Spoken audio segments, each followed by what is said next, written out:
Mr. Lichtenberg, welcome to CGTN.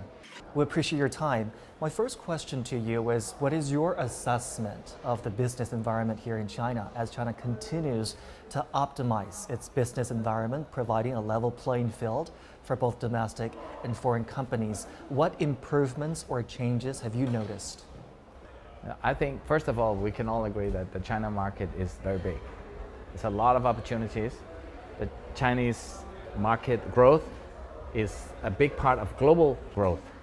So there's a lot of opportunities, but it's also sometimes difficult for foreign companies to navigate in China.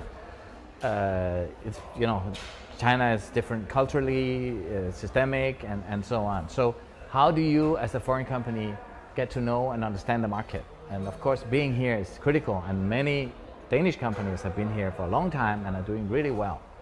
And I think that the last couple of years, the central government has actually done a lot to open up and level the playing field. The negative list for manufacturing has been cut to zero.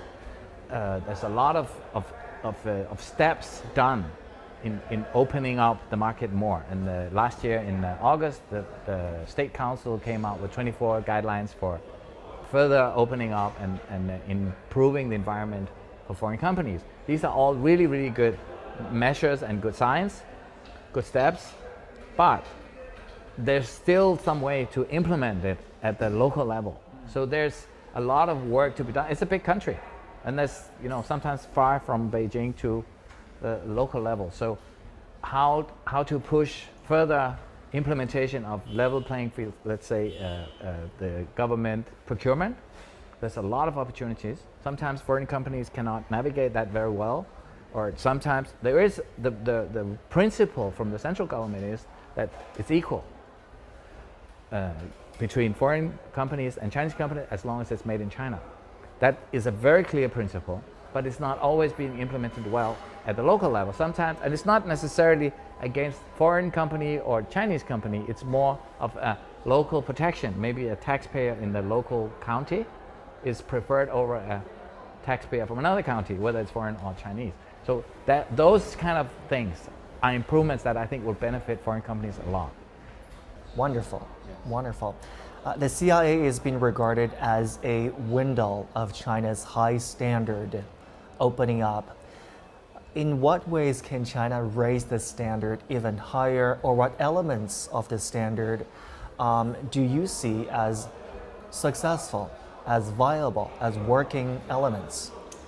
I think the most, in my understanding of China and the world, I think the most critical or the most urgent next steps for opening up is to become better at telling and explaining China better from the Chinese side and from the foreign side, to be able to understand China better. I think there's a big gap in the many Western companies or countries' understanding of China because they haven't been here or they don't know, and the media coverage is not always positive or not always accurate. So I think that coming to China, utilizing the open visa rules, the very open and inviting Chinese policies for foreign companies or individuals to come to China and see by themselves what China is like, and read a broad range of things, not just maybe Western media, but also maybe Chinese media, or facts or history things about China, to understand China better and get to know China better. I think that's the most urgent thing for now. Mr. Lichtenberg, we appreciate your expertise and your analysis. Thank you so much for joining us today. Thank you.